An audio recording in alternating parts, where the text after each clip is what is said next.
ओम गुरुर्ब्रह्मा गुरुर्विष्णु गुरुदेवो महेश्वरा गुरुरे साक्षात् परब्रह्म तस्मै श्री सद्गुरुवे नमः। ओम ओम ओम ओम। सबका मालिक एक ओम सतनाम वाहिगुरु। सबका मालिक एक ओम सतनाम वाहिगुरु। सबका मालिक एक ओम सतनाम वाहिगुरु। ओम सतगुरुवे नमः। ओम सतगुरुवे नमः। ओम सतगुरुवे नमः।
आपके समक्ष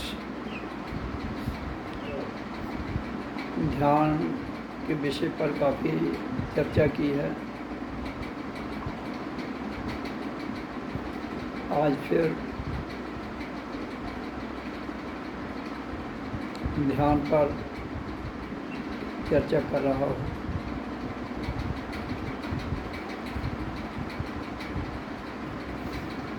मैंने एक बात बड़े अपने आंतरिक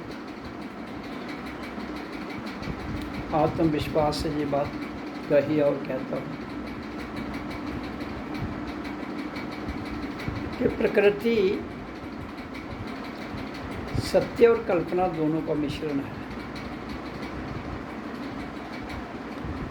तो प्रकृति में जो ध्यान लगता है, जिसको कंसंट्रेशन भी कह सकते हैं आप, एकाग्रता, तो कंसंट्रेशन में जाने के बाद एकाग्रता से आगे प्रकृति में जो ध्यान है वो पूर्ण सत्य नहीं है,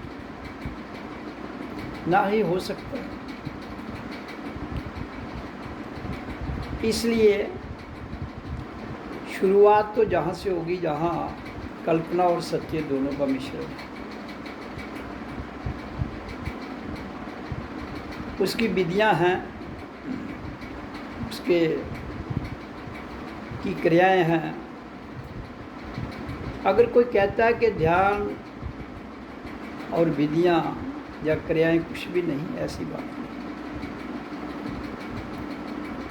क्योंकि जिस धरती पर हम रहते हैं वो कर्म भूमि है। कर्म और क्रिया एक ही बात है। कर्म सत्य या असत्य हो नहीं सकता है, क्योंकि उसमें पदार्थ, सोच, दिमाग और फिजिकल शक्ति का प्रयोग किया जाता है।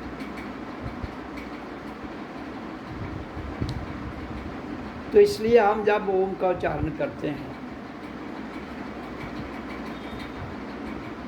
तो मूलाधार से एक ऊर्जा जो बैठी हुई है सुषुप्त शक्ति में, वो जागती है, ऊपर को आती है, और जब हमारी भ्रिकुटी में पहुंचती है तो जहाँ वो एक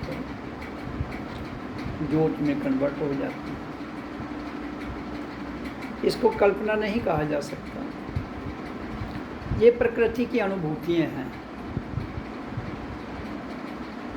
क्रिया में अनुभूतियाँ कह सकते हो इसको, लेकिन नकार नहीं सकते हो। जब हम मेडिटेशन करते करते एक ऐसी अवस्था में आ जाते हैं जहाँ ये सब कुछ नीचे रह जाती है,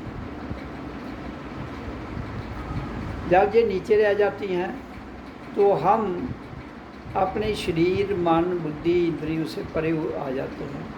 तो हमारा ऑटोमेटिक जो ध्यान लगता है, या उसमें जो भी हमें समझ आती है, वो सत्य की ओर जा रही है।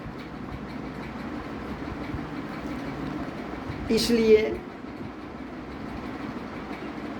और जब हम अक्रिया भाव में, अकर्ता भाव में जाते हैं तो सारी काल्पनिक बातें नीचे रह जाती है और ऑटोमेटिक, मैंने कहा कि अनाहत नाद ध्वनि जो अंदर से आती है, वो किसी ने कल्पना में रखी हो या ना रखी हो, इससे कोई फ़र्क नहीं पड़ता, वो ऑटोमेटिक आती है।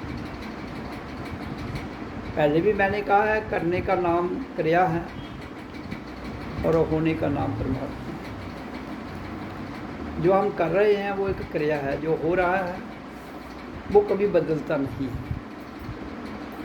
वो एक आनंद की वर्षा हो रही है जो 24 घंटे हो रही है।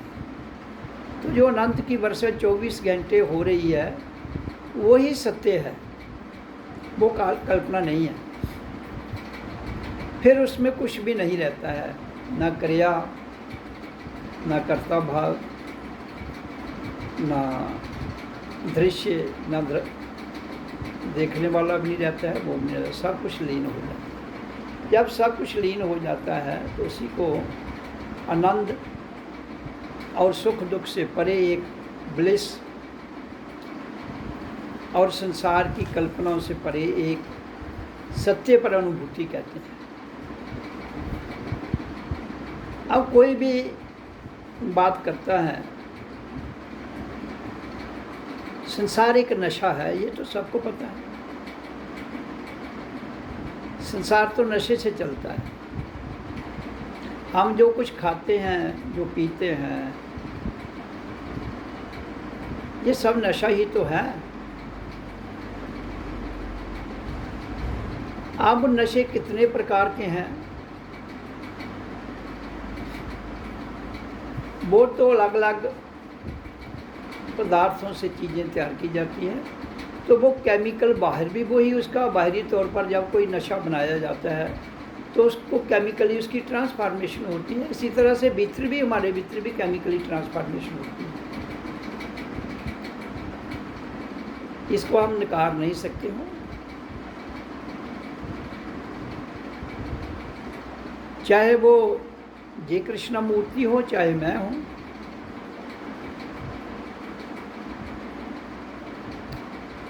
चाहे कोई और हो, क्योंकि सत्य को हम बदल नहीं सकते हैं। ना मैं बदल सकता हूँ, ना कोई और बदल सकता है।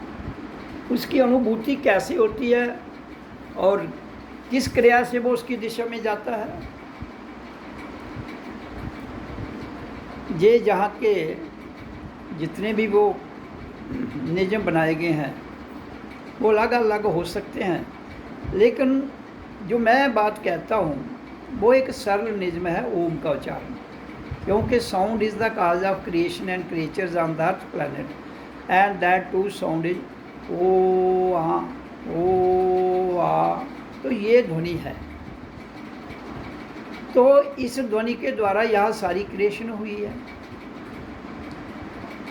मानव जाति की बात कर रहा हूँ, क्योंकि मानव ही इस धरती पर सबसे बड़ी शक्ति के रूप में उतरा है, जिसने भगवान का कंसेप्ट और सत्य दोनों में निष्कर्ष निकाला हुआ है। लेकिन हर आदमी ने ऐसा नहीं किया है, कुछ तो कंसेप्ट में ही छोड़ के चले गए। लेकिन मैं जो कह रहा हूँ कि हमें काल्पनिक शक्तियों से निकल के एक सत्य में आना है। सत्य पर ना तो कोई किताब लिखी जा सकती है, ना उसमें कोई ध्यान की विधि है, वो अपने आप होता है। जब आप क्रिया से अक्रिया में जाते हो तो स्वयं घटित होता जाता है, उसकी अनुभूति करते जाओ, उसका आनंद लेते जाओ आप। उसमें ज़्यादा बातों विवादों की ज़रूरत नहीं है। तो हमारी प्रोडक्शन ही नशे से बनती है, इंसान का शरीर तो नशे से ही बनता है। तो इसलिए किसी चीज़ को गलत कहना, किसको ठीक कहना, हर चीज़ की अपनी जगह इम्पॉर्टेंस है। इसलिए हम किसी भी वस्तु को नकार नहीं सकते, किसी ही पदार्थ को नकार नहीं सकते। अगर हमें उसका उपयोग नहीं करना होता तो इसका मतलब ये नहीं है कि उसकी कोई ना कोई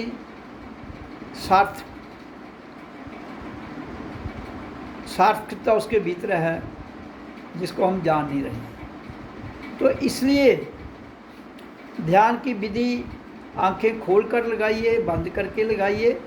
सर्वप्रथम कंसंट्रेशन की बात है। हमें सारे सिस्टम को जो बिखरा हुआ है केमिकली या फिजिकली, उसको एकाग्रता में लाना है। फिर वो ऊर्जा जो है, मैंने कहा कि इंसान के अलावा और किसी के पास ध्यान लगाने की प्रतिक्रिया नहीं है।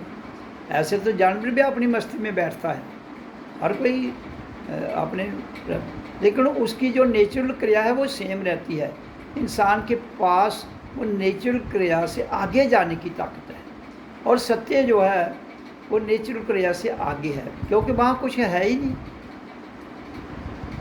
जहाँ कुछ नहीं है वही सत्य है, जहाँ कुछ है वो सत्य नहीं हो सकता।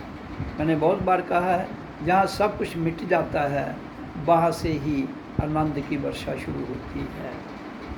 और फिर वो आनंद की वर्षा तो पहले भी हो रही थी, आज भी हो रही है, आगे भी होती रहेगी। लेकिन हमें उसमें अपने ध्यान में उस आनंद की वर्षा की अनुभूति करनी है। किसको क्या अनुभूति होती है, किसको क्या दिखता है, किसको क्या नहीं दिखता है, ये तो अनुभूतियाँ और अनुभव हैं। इनको इसमें ये होंगे या नहीं होंगे, ये तो इंडिविजुअली हर व्यक्तिगत तौर पर उस पर निर्भर करता है। तो ये होते हैं तब कोई फ़र्क नहीं, नहीं होते हैं तब कोई फ़र्क नहीं। हमने इससे निकल के आगे जाना है जहाँ कुछ भी नहीं है,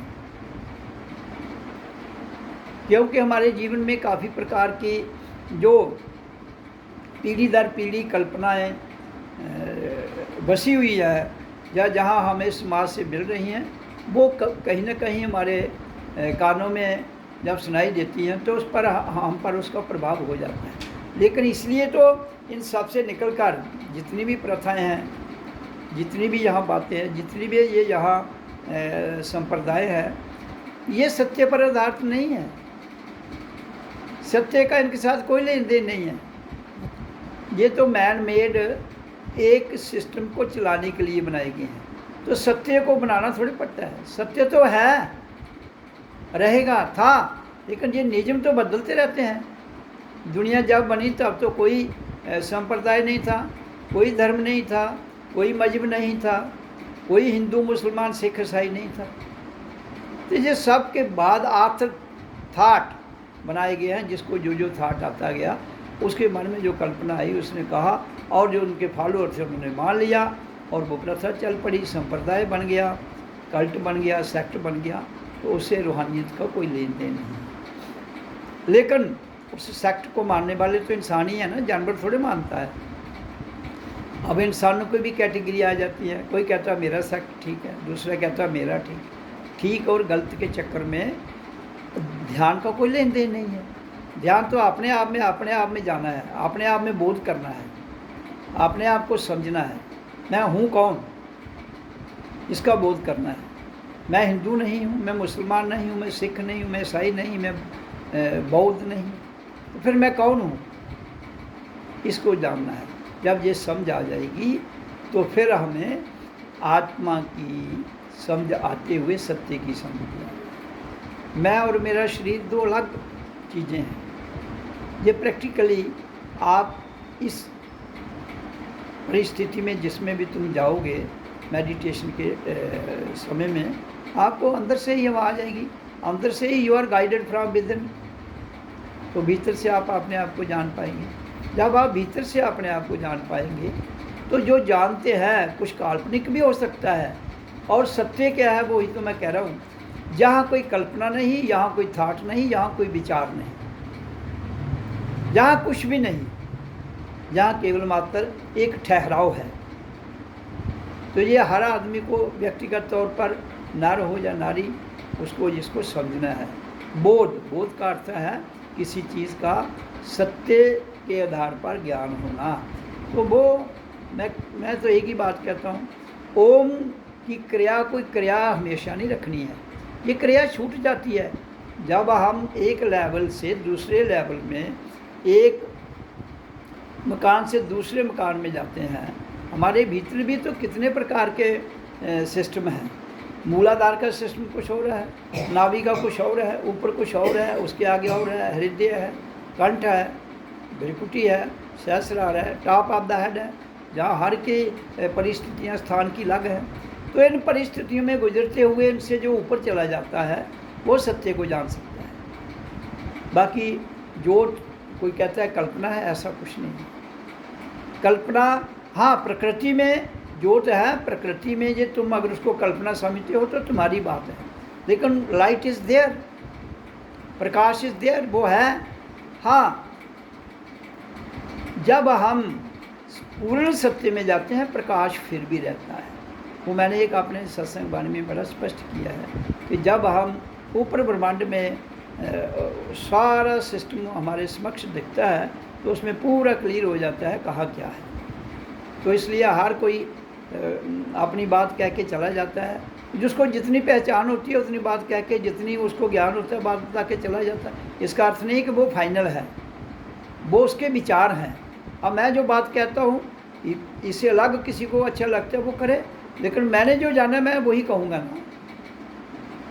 उसमें तुमने निर्णय ले सकते हो ना मैं ले सकते हो कि मैं सत्य कह रहा हूँ तो वो झूठ बोल रहा है, या वो सत्य कह रहा है तो मैं झूठ बोल। ये सारी बात अनुभूतियों की है, ये सारी बात बोध की है, ये सारी बात मैं कौन हूँ इसको जानने की है। जब जान जाओगे तो सारी पिक्चर क्लियर हो जाएगी। तो इसलिए सत्संग एक चर्चा है, मैंने बहुत बार कहा है, it is a simply A narration, किसी बात को व्यक्त करने का ढंग है। क्यों कि जहाँ पर इंसान जो भाषा जानता है उसको उसी भाषा में अगर हम बयान करेंगे तो समझ जाएगा, अगर वो भाषा नहीं जानता तो नहीं समझ पाएगा। लेकिन सत्य जो है वो भाषा से परे है, भाषा छूट जाएगी तभी आप सत्य में जाओगे। उच्चारण छूट जाएगा, ध्यान भी छूट जाएगा, फिर ध्यान लगाने की ज़रूरत ही नहीं है। जब तुमने जान लिया फिर आप बैठे हो, खड़े हो, सब कुछ हो। आपने एक यात्रा को आपने भीतर से उसकी अनुभूति कर ली, उसको समझ लिया, ये हमारे भीतर है, हमसे भीतर से अलग कुछ भी नहीं है।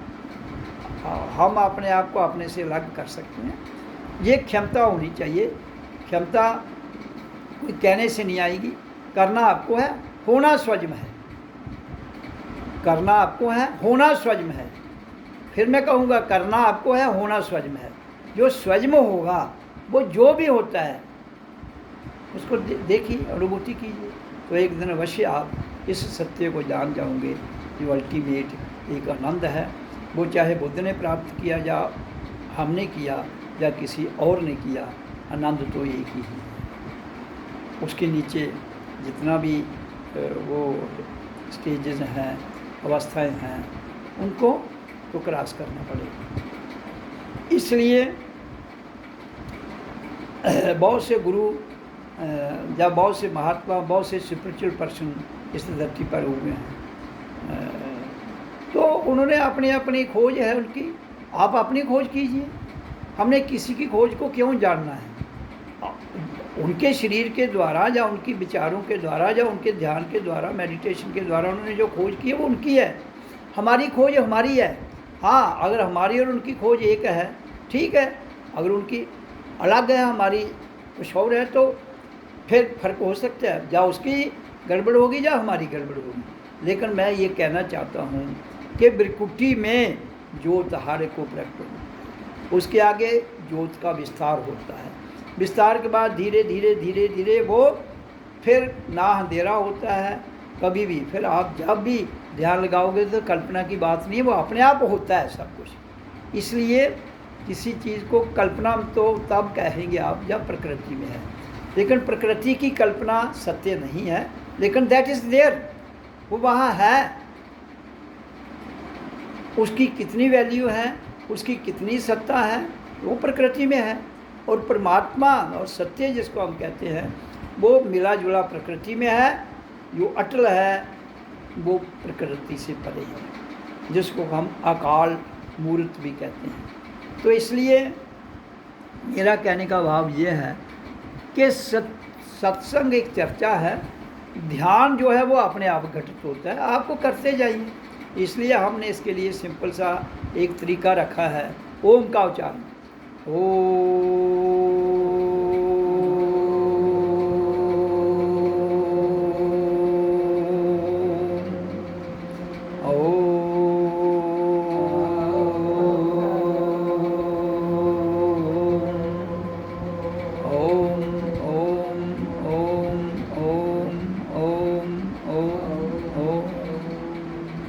तो संसार में तो नशा हर प्रकार का है, किसी को कोई है, किसी को कोई है।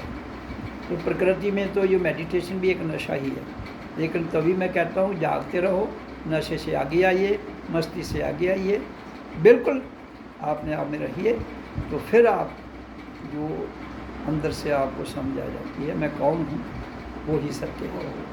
ओम ओम ओम।